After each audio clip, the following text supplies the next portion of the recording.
most of the students are scared of. But it is also the fact that it always seems impossible until it is done.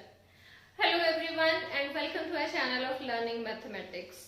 आज के इस video में हम class 9th के chapter 6 की एक बहुत ही important theorem vertically opposite angle theorem को समझेंगे और ये थ्योरम कैसे क्वेश्चंस को सॉल्व करने में हेल्प करती है ये भी हम सीखेंगे.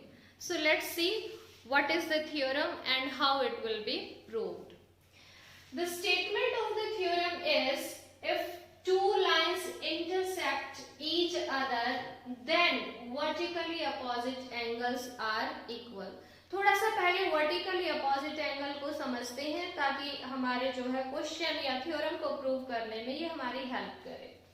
जब भी दो लाइंस इंटरसेक्ट करती हैं किसी एक सिंगल पॉइंट पर तो वहां पर 4 एंगल्स क्रिएट होते हैं. 4 एंगल्स यहाँ पर ये क्रिएट हो रहे हैं. This is angle 1, angle 2, second angle, फिर ये थर्ड एंगल है और ये चौथा एंगल है. 4 एंगल यहाँ पर बन गए हैं. तो इस एंगल को ये वर्टेक्स हो गया इन सभी एंगल्स का. दिस इज द वर्टेक्स और this angle and this angle will be called vertically opposite angle क्योंकि ये एक दूसरे के opposite हैं, साथ में इस vertex से opposite हैं. ठीक है, through this vertex they are opposite. So these two angles are a pair of vertically opposite angle and the second pair is of these two angles, angle 3 and 4. सो दो angle जो कि एक vertex के through एक दूसरे के opposite हैं उनको बोला जाता है वर्टिकली अपोजिट एंगल्स. तो हमें इस करंट सिचुएशन में क्या गिवन है? The two lines intersect each other. दो लाइंस हैं जो एक दूसरे को इंटरसेक्ट करती हैं तो ऑफ कोर्स उससे एंगल्स बनेंगे. तो हमें प्रूव करना है कि जो एंगल्स वर्टिकली अपोजिट एंगल्स का पेयर है वो एंगल्स हमेशा इक्वल होते हैं. That we need to prove. तो किसी भी थ्योरम के 4-5 स्टेजेस होते हैं, 4-5 स्टेप्स होते हैं, वो आपको अच्छे से ध्यान से समझने हैं. First of all given. किसी भी जो थ्योरम है उसका जो सबसे पहला पार्ट आपको लिखना होता है थ्योरम के सॉल्यूशन में, that is given. What we are provided. ठीक है, हमें क्या क्या चीजें इस क्वेश्चन में ऑलरेडी गिवन है वो हमें उसमें लिखना होता है. ये मैं इसलिए भी बता रही हूँ क्योंकि जब थ्योरम्स के लिए मार्क्स अलॉट होते हैं तो वो स्टेप्स में मार्क्स अलॉट होते हैं. तो आप जो है स्टेप वाइज अगर सारे पॉइंट्स लिखेंगे then of course you will score the all marks provided for that theorem. So first of all given. और गिवन लिखने से पहले इसकी जो है हमें एक फिगर लेनी होगी because it is two lines intersect each other. तो एक फिगर ड्रॉ करते हैं. Let we have two lines. हम इनका नाम दे सकते हैं. Let these are first one is AB and the second one is this CD. कोई भी आप नाम दे सकते हैं क्योंकि क्वेश्चन में स्टेटमेंट में कहीं पर भी इसका नाम प्रोवाइडेड नहीं है तो आप लाइंस को अपनी मर्जी से कोई भी नाम दे सकते हैं. You can see that these are intersecting at this point.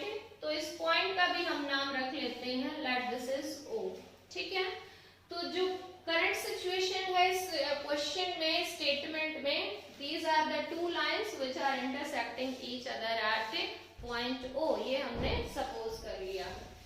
फिर then के बाद वाला जो पार्ट होता है वो हमें प्रूव करना होता है. then से पहले वाला पार्ट एक तरह से प्रोवाइडेड है हमें एंड उसके बाद वाला हमें प्रूव करना है.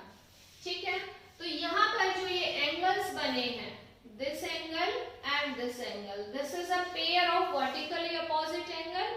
तो ये हमें इक्वल प्रूव करने हैं और साथ के साथ एक और पेयर यहाँ पर बना हुआ है ये दो एंगल्स का. ठीक है, हम थोड़े से डिफरेंट साइन यूज करते हैं ताकि ये समझने में आसान रहे. तो BOC and AOD these are the another pair of angle जो कि हमें इक्वल प्रूव करने हैं. सो गिवन क्या है? We are provided with two lines. Given lines AB are intersecting each other at point O, किसी पॉइंट O पर intersect कर रही हैं, ऐसा हमें प्रोवाइडेड है क्वेश्चन में। इसके बाद नेक्स्ट जो स्टेप होता है थ्योरम में, दैट इज टू प्रूव, कि हमें प्रूव क्या करना है। ठीक है, टू प्रूव ये एक तरह से ऐसे हो गया कि हमें जैसे कुछ किचन का मटेरियल लाके दे दिया, ये लीजिए और अब इससे ये बनाओ। ठीक है, तो दैट इज गिवन और ये हमें प्रूव करना है। प्रूव क्या करना है ये यहाँ से पता चल रहा है। Then vertically opposite angles are equal. अब यहाँ पर दो पेयर बन रहे हैं वर्टिकली अपोजिट एंगल्स के, दोनों हमें इक्वल प्रूव करने हैं। तो यू कैन सी, इस एंगल का नाम बताइए। Yes, it is AOC। ये एंगल हमें इस एंगल के इक्वल बताना है और इसका नाम है BOD। सो फर्स्ट पेयर हमें प्रूव करना है कि angle AOC is equal to angle BOD and of course we have a second pair of vertically opposite angle. इसका नाम लिखेंगे, इस एंगल का नाम है BOC। You can name it as COB as well. ठीक है, वर्टेक्स बीच में आना चाहिए, ये आपको पहली वीडियो में बताया जा चुका है एंगल का नाम कैसे लिखते हैं। So BOC angle is equal to AOD, ये भी हमें प्रूव करना है। Angle BOC is equal to angle AOD। ये दो एंगल्स के जो पेयर्स हैं वर्टिकली अपोजिट एंगल्स के pair, that we need to prove equal. Okay, the next part theorems में इन जनरल हो जाता है कंस्ट्रक्शन। कंस्ट्रक्शन में वो पार्ट हम लिखते हैं अगर हम इस फिगर में कोई और एक्स्ट्रा रे या लाइन या कोई एंगल ऐसा ड्रॉ करें जो हमारा इस थ्योरम को प्रूव करने में हेल्प करे, तो that part is written in construction.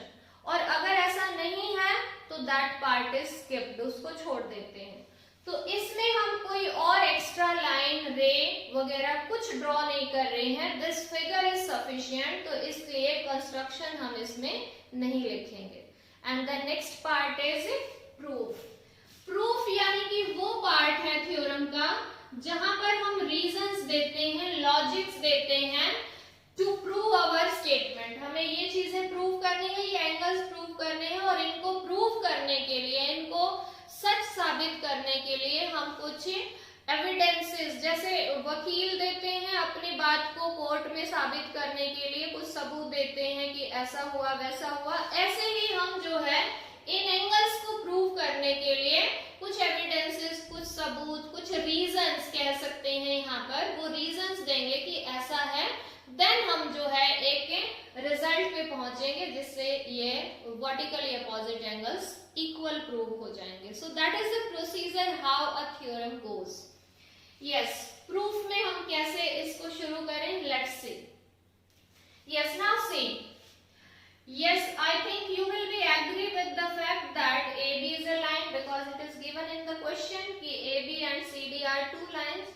So AB is a line और इस लाइन के ये डाउन साइड देखिए आप पे, these two angles are formed. One of them is AOC and another is BOC. ये दो एंगल हैं जो एक लाइन पर हैं। Pair of angles on a line is called linear pair और linear pair है तो of course उन दोनों का सम क्या होगा, 180 होगा। ठीक है, so we are writing that fact only. AB is a line, AB is a line and इस पर ये एक रे है OC and OC is a ray on it, ray on it. तो therefore what will happen, ये जो दो एंगल्स बने हैं these are forming linear pair। Line पर जो दो एंगल बने हैं, that you can watch our previous video, we have done all these pair of angles in detail. So AOC and BOC, these are the two angles, angle AOC and plus angle BOC। क्योंकि ये linear pair है तो इन दोनों का जो सम होगा that will be 180। लेकिन इसको लिखना जरूरी sum is 180 because these two angles are forming a linear pair. So we will write in bracket linear pair है, इसलिए इनका sum 180 लिखा है हमने. So this statement could be given number 1. Similarly, अगर हम बात करें तो CD भी एक लाइन है, CD is another line, और इस लाइन पर ये OB जो है वो एक रे है. भूल जाइए आप इधर वाले पार्ट को. CD is a line and OB is a ray on it. तो इस तरह से ये भी दो एंगल बने हैं, ये भी एक लीनियर पेयर फॉर्म कर रहे हैं, और ऑफ कोर्स इनका भी सम क्या होगा 180. So that we are writing also CD is a line and इस पे कौन सी रे है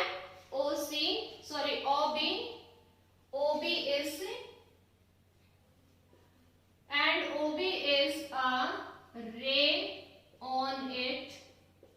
So therefore what will happen? Therefore these two angles, please see their names. This is BOC and this is BOD. ठीक है, इन दोनों angles का जो है सम 180 होगा because these are forming a linear pair. So angle BOC and plus angle BOD is equal to 180. Why? Because these are also forming a linear pair. So this is equation number 2. Now observe these equations 1 and 2. You can see their right hand sides are equal. Here also equal to के symbol से इधर देखिए, right hand side that is 180 degree and here also it is 180 degree. तो अगर दो चीजें किसी same चीज के इक्वल हो तो वो आपस में भी इक्वल होती हैं. That we have learned in chapter 5. ठीक है, चैप्टर 5 में भी है. तो यहां से हम क्या लिखेंगे आगे? Yes, from equation 1 and 2, from equation 1 and equation 2, equation 1 और 2 से हमें एक रिजल्ट मिल रहा है कि इनके राइट हैंड साइड सेम है. तो दैट मीन्स कि their left hand side will also be equal. तो कैसे लिखेंगे? This is left hand side of first equation, angle AOC and plus angle BOC will be equal to the left hand part of second equation is equal to angle BOC and plus angle BOD. Yes, तो equation 1 and 2 से हमारे पास ये result आ गया. अब ध्यान से अगर हम इसमें ऑब्जर्व करें तो ये angle BOC left hand side भी है और angle BOC right hand side भी है. तो जब राइट हैंड साइड से इसको इधर ट्रांसपोज करेंगे दैट विल बिकम नेगेटिव, और नेगेटिव होगा तो इससे कैंसिल हो जाएगा. तो इसको हम यहीं पर भी कैंसिल कर सकते हैं. And now we are left with angle AOC is equal to angle BOD and this is what we have to prove. Angle AOC equal to angle BOD, यही हमारा रिजल्ट आ गया है. तो इस तरह से हमारा फर्स्ट रिजल्ट जो है वो प्रूव हो गया है.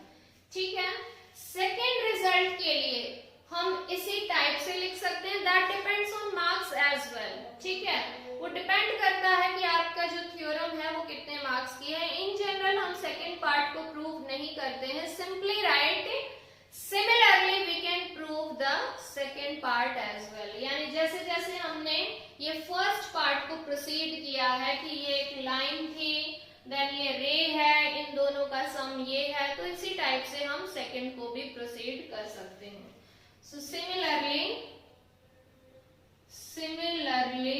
we can prove that what is the second part? Angle BOC is equal to angle AOD. इसी तरह से हम इसको भी प्रूव कर सकते हैं. And thus this theorem is completed. Hence proved. यही हमें प्रूव करना था. तो बिल्कुल भी मुश्किल नहीं है थ्योरम. आप वैसे ही डर जाते हैं जरूर बताना मुझे कमेंट सेक्शन में कि क्या अब भी ये मुश्किल लग रही है, क्या अब भी ये आपको डरा रही है. I hope your answer will be no, because it is not that much difficult. You need to go through these points. एक दो बार आप पढ़ोगे आपको अच्छे से याद हो जाएगी. ठीक है, इसको याद कीजिए. And now we are learning how it is helpful in solving some of the questions. Let's see. Yes, now we have this example.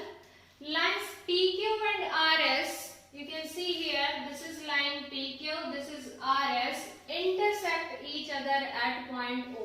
ये इस O point पे intersect कर रही हैं. साथ में एक और चीज प्रोवाइडेड है, POR एंगल का जो रेशियो है with ROQ, that is 5:7. अब यहाँ से इस फिगर में देखना जरूरी है, POR that is this angle and ROQ that is this angle, यानी इन दो एंगल्स का जो रेशियो है वो 5:7 है. We need to find all the angles. कितने एंगल्स हैं यहाँ पर?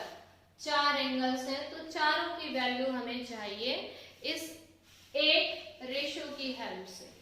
तो देखें कैसे ये क्वेश्चन सॉल्व होगा. सॉल्यूशन अगर हम देखें, जब भी हमें कोई एंगल, साइड्स या इसी तरह से रेशियो में गिवन होते हैं तो हम उस रेशियो के साथ ही कोई वेरिएबल जो है लगा सकते हैं. ठीक है, तो जनरली हम क्या लेते हैं कि angle POR is equal to 5x, जहां पर x जो है वो कांस्टेंट का मल्टीपल है एंड दिस कांस्टेंट मल्टीपल है बिकॉज ऑफ रेशियो.